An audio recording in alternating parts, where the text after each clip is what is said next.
Chapitre 7. Quel rôle le consumérisme devrait-il jouer dans notre économie? Lors du chapitre 7, nous allons aborder le consumérisme. La question principale sera: quel rôle le consumérisme devrait-il jouer dans notre économie? Tout d'abord, qu'est-ce que le consumérisme?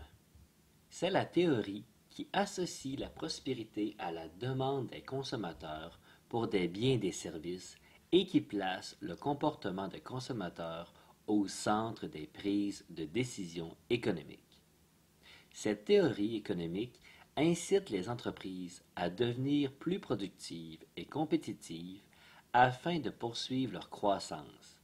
Elles veulent attirer le consommateur vers leurs biens et services afin d'augmenter leurs profits. Dans cette théorie économique, les individus ou les particuliers cherchent à satisfaire leurs besoins et désirs. Pour y parvenir, ils achètent ou consomment des biens et services. Ils visent un équilibre entre la qualité d'un produit à un prix raisonnable. Pour les systèmes économiques fondés sur le consumérisme, comme la société canadienne, le comportement des consommateurs est un élément central dans les prises de décisions économiques. Ce qui nous amène à cette question: qu'est-ce que la consommation? À quoi ça sert? Ça veut dire quoi ça? Pourquoi c'est comme ça? C'est où? C'est qui lui? Un jour, une question. C'est quoi la consommation? La consommation, c'est l'action d'utiliser des biens ou des services pour satisfaire un besoin. Manger, s'habiller, se loger, se divertir. La consommation concerne des biens matériels, dont la durée de vie est plus ou moins longue. Et aussi des biens immatériels, qu'on ne peut pas toucher. Une coupe de cheveux, un voyage en bus, une séance de cinéma. Mais pourquoi parle-t-on si souvent de la consommation? Car pour consommer, il faut fabriquer des objets, construire des magasins et des services pour les vendre. Cela crée du travail. La consommation est donc l'un des signes de la bonne santé d'un pays. Le travail donne des revenus aux habitants, qui consomment, et ainsi de suite. Pour que tout fonctionne bien, cette consommation est encadrée par des centaines de règles. Par exemple, les prix doivent obligatoirement être affichés sur les produits dans le but d'informer et de protéger les consommateurs des abus.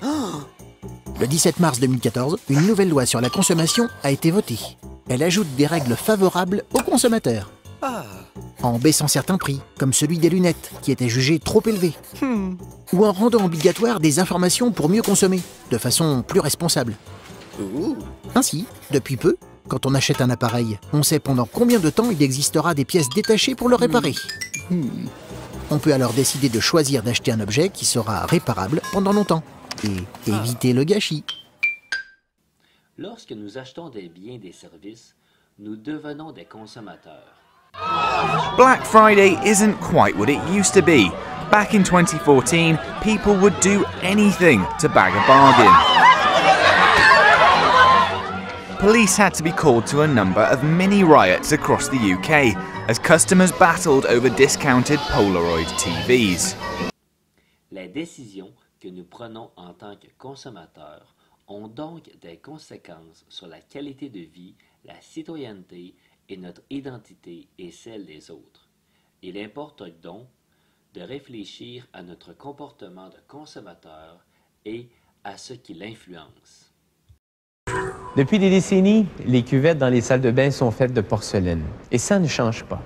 Mais il y a une raison d'hygiène à tout cela. C'est que la surface lisse de la cuvette empêche les microbes d'adhérer. L'acier inoxydable a les mêmes propriétés. D'ailleurs, on s'en sert dans les avions. Mais pour le marché en général, les coûts de production sont moins élevés avec la porcelaine.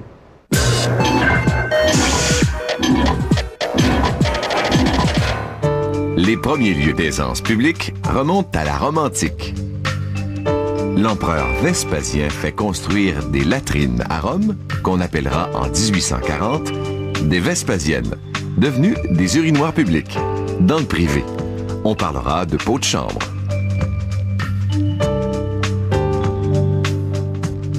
Le roi, lui, aura sa chaise de propreté. En 1775, l'invention de la chasse d'eau donnera au cabinet d'aisance une vague ressemblance à ce qu'on a aujourd'hui. La valve et le siphon s'ajoutent en 1784 et la fosse septique en 1896.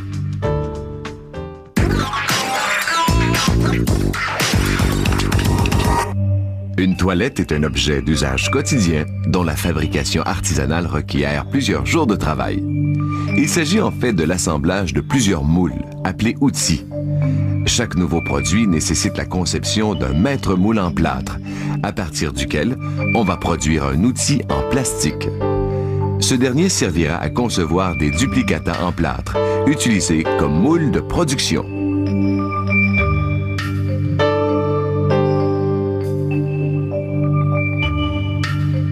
Le moule de production en plâtre d'une toilette est fabriqué à partir de 6 outils différents qu'il faut assembler. Leur durée de vie n'est que de 2 mois. Le processus débute par un mélange d'eau et de plâtre selon une recette précise. Puis, on verse le liquide dans ce trou de coulée de l'outillage. Une fois le plâtre durci, on procède au démoulage. On frappe à la jonction du moule de plâtre et de l'outil avec un marteau de caoutchouc pour ne pas endommager le plâtre.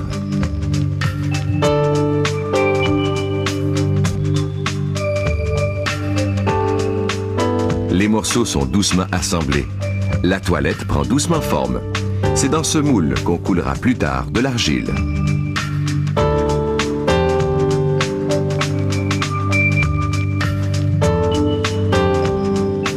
Puis, on installe des courroies de tension. Des petits blocs sont insérés entre le moule et la courroie pour accroître la tension. Le moule sera bientôt rempli de liquide et on empêche ainsi toute distorsion. On prépare une nouvelle recette. Cette fois, c'est de la barbotine, un composé d'argile et de silice. On installe maintenant le noyau, la partie supérieure du moule. On peut procéder au remplissage.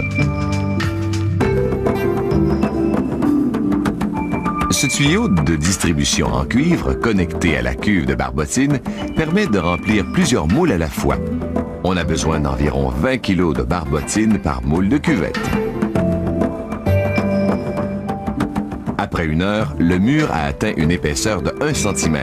On retire le bouchon qui permet l'écoulement de l'excédent de barbotine.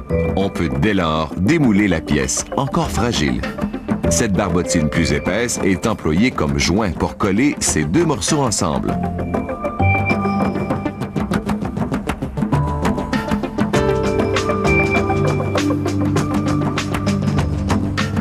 On découpe les trous et on démoule l'ensemble. La toilette est moulée. Puis, pour obtenir une apparence parfaite, on enlève le petit boudin formé par le surplus de barbotine à coller. Ensuite, les toilettes sécheront durant 36 heures à l'air libre, puis dans un séchoir à air chaud durant 12 heures. La finition doit être irréprochable. On sable minutieusement la surface pour la rendre parfaitement lisse. Un ventilateur aspire la poussière. Puis, avec un jet d'air comprimé, on souffle les débris et la poussière. Les cuvettes sont peintes à la main dans une salle spéciale.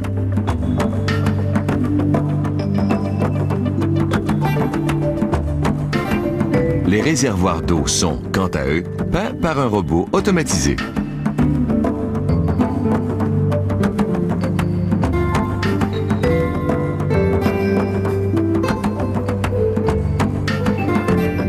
Ce chariot amène les différentes composantes à la dernière étape de fabrication, la cuisson.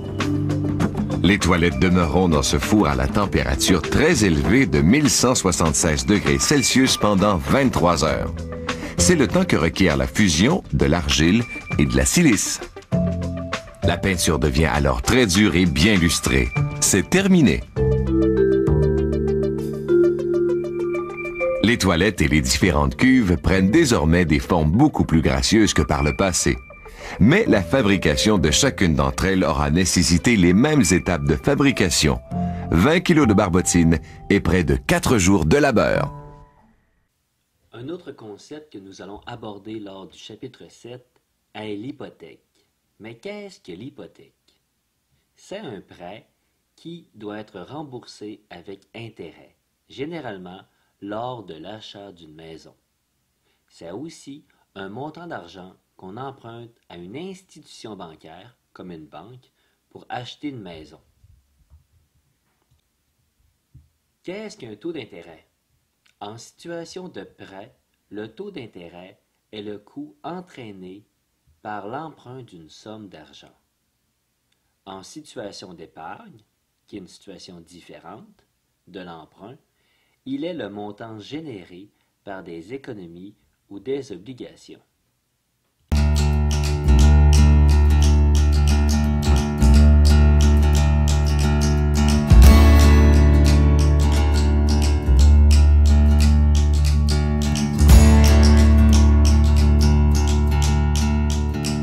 Dans le consumérisme, nous allons aussi aborder le concept de la dette et de l'endettement. Mais qu'est-ce que l'endettement? C'est le fait de s'endetter, d'être endetté, d'accumuler une dette. C'est une situation par laquelle une personne contracte une dette ou accumule des dettes pour régler des besoins d'ordre financier.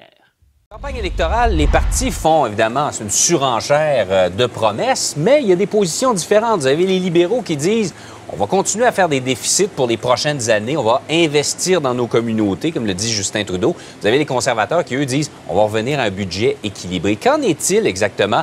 L'Institut de recherche et d'information a fait une simulation là-dessus. Julia Posca est chercheuse, elle est avec nous. Bonjour, Mme Posca. D'abord, la situation, prenons une photo de la situation canadienne au niveau de la dette présentement. Est-ce qu'il y a lieu de s'inquiéter quand on se compare aux autres pays? Non, puis au contraire, en fait, c'est ça, on a voulu regarder c'est quoi l'état de l'endettement public canadien et on réalise quand on regarde, quand on compare la dette à l'économie, à la taille de l'économie canadienne, on réalise qu'en fait, on est dans le ratio dette-PIB le plus bas, en fait, de tous les pays du G7, donc les économies les plus avancées là, au monde. On a un ratio de dette-PIB de 31 environ.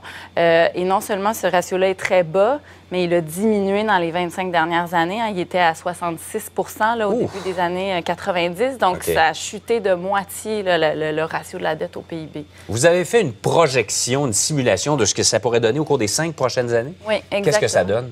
Bien, on a voulu tester l'hypothèse. Est-ce que justement cette marge de manœuvre-là, elle est bonne? On considère que oui, mais est-ce qu'on pourrait aller encore plus loin? Et donc, on a pris le plus gros déficit là, qui a été fait dans les 4 dernières années, dans le dernier mandat de Justin Trudeau, des libéraux. C'est un déficit de 30 milliards.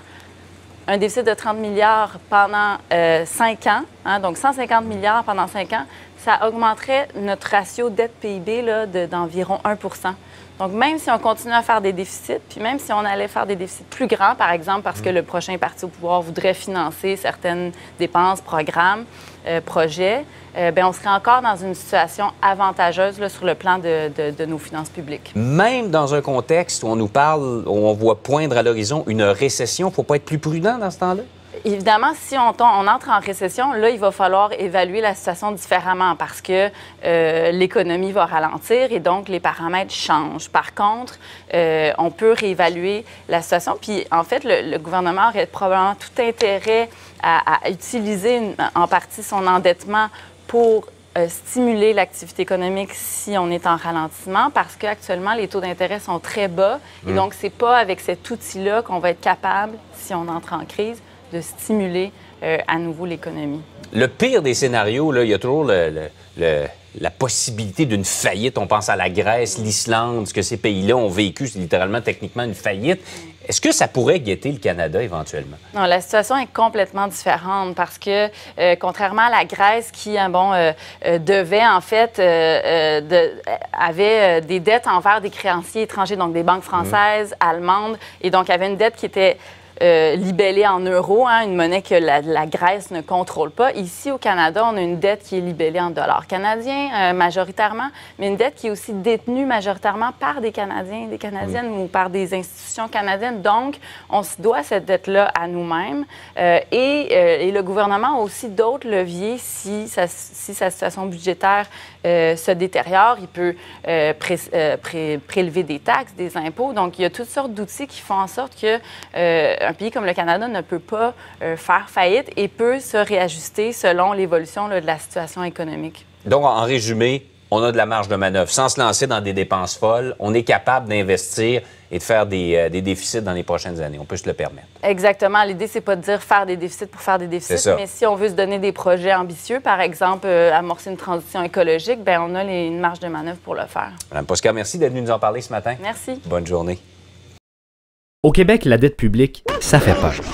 Selon certains commentateurs, les huissiers seraient à nos portes et nous serions au bord du gouffre financier, comme la Grèce et le Portugal. Mais qu'est-ce qui se passe vraiment? C'est vrai que si on se compare au reste du Canada, le Québec est plus endetté que les autres provinces et il est à égalité avec le gouvernement fédéral. Par contre, quand on compare le Québec avec les autres pays membres de l'Organisation de coopération et de développement économique, l'OCDE, on se rend compte que le Québec n'est pas du tout en mauvaise posture.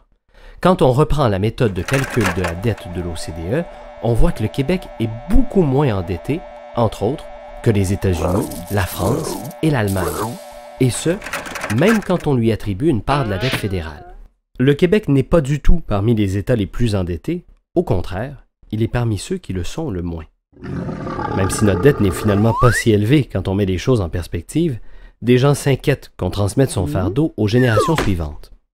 On s'inquiète ainsi parce qu'on comprend la dette d'un État comme celle d'une famille. Quand une famille s'endette, elle s'endette vis-à-vis d'une banque à qui la famille doit ensuite verser des intérêts qu'elle ne reverra plus jamais. Mais un État, ça ne fonctionne pas comme une famille. Expliquons.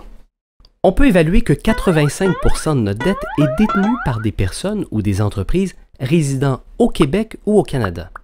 C'est directement à ces gens-là que nous versons les intérêts. Au moins 30% de notre dette est contrôlée directement par le gouvernement du Québec lui-même, à travers la caisse de dépôt ou les retraites de ses employés. En fait, les intérêts que paie l'État servent entre autres, donc, à financer la retraite que prendront les plus jeunes quand ils seront vieux. Enfin, contrairement à ce qu'on entend souvent dans les médias, le gouvernement du Québec ne s'est pas endetté à cause de ses déficits passés.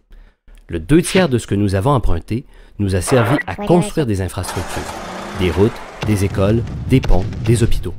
Ces infrastructures se transmettent elles aussi de génération en génération. Bien sûr, il faut contrôler la dette, car elle est un outil économique important. Mais elle n'est pas un monstre ingérable. Pour la dette, comme pour le reste de notre économie, mieux vaut comprendre qu'avoir peur. Dans les vidéos et durant le cours, nous allons aussi parler du concept des ménages. Donc, qu'est-ce qu'un ménage? Il représente les familles. Un ménage égale une famille. Afin d'être plus clair, un ménage, c'est un ensemble de personnes partageant le même logement et participant à l'économie. Les dépenses des ménages et la croissance économique. Les dépenses des ménages jouent un rôle important tant dans l'économie mixte que dans les économies de marché.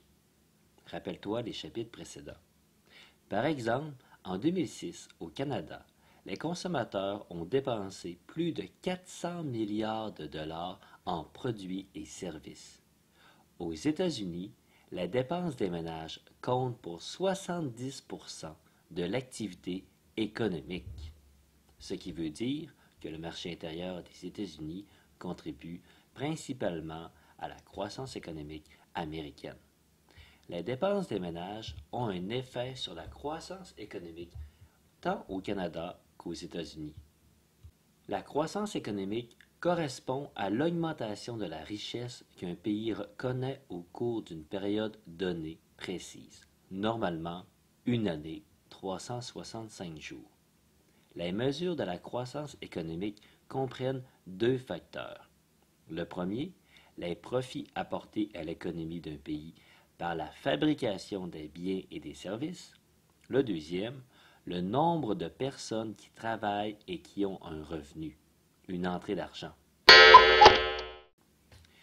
Une diminution de profit ou du nombre de personnes qui travaillent indique que l'économie s'affaiblit au lieu de croître. Au Canada et aux États-Unis, les gouvernements surveillent attentivement les dépenses des ménages. Ils peuvent, au moyen de réduction de taxes ou d'autres mesures, favoriser les dépenses des ménages afin d'assurer la croissance économique. Bref, la croissance économique est intimement liée aux dépenses des ménages d'un pays.